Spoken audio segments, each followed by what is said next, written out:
Les populations de Kër Layen Fatim dans la commune de Niokho Alassane Tall au département de Foundiougne sont très remontées contre les autorités gouvernementales qui, disent-elles, les ont laissés en rade sur tous les plans. Ces citoyens qui disent s'acquitter de leurs devoirs au jour le jour réclament l'électrification de leur village. L'impôt s'élève à environ 1 300 000. Nous voulons que l'État réagisse face à nos difficultés. Nous sommes exposés à des vols récurrents, des animaux domestiques. Nous sommes exposés à des cambriolages au niveau des boutiques et des maisons.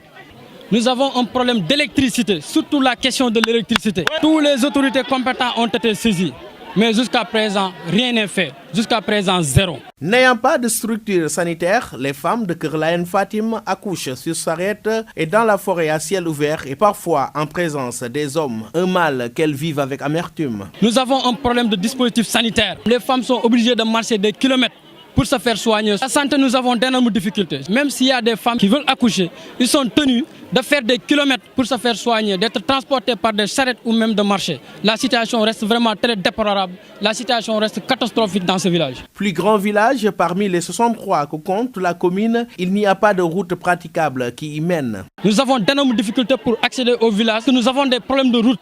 Nous sollicitons là aussi le président de la République de bien vouloir nous construire des routes permettant le désenclavement du village et l'accès facile. L'autre difficulté à laquelle les habitants de cette localité sont confrontés, c'est la distribution de l'eau du forage qui n'accède pas dans certains quartiers. L'eau reste insuffisante. Nous avons d'énormes difficultés. Les nouveaux quartiers ont des problèmes pour accéder à l'eau. Nous sollicitons un plan de raménagement du village permettant à tous les foyers de bénéficier de l'eau. La seule école primaire que dispose Kër Layen date des années 99 et depuis lors n'a ni clôture ni de l'eau de robinet. Jusqu'à présent, nous n'avons rien.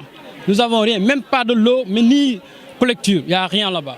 Ces populations qui ont utilisé toutes les formes et stratégies pour que leur village puisse être considéré comme partie intégrante du Sénégal menacent de sanctionner le régime en place si d'ici les élections de 2019 rien n'est fait. Au cas d'essayance, nous sommes tenus de ne pas voter pour le régime en place. Kër Layen Fatim, Alassane Ba, Yaya Guissé, Walfadjri.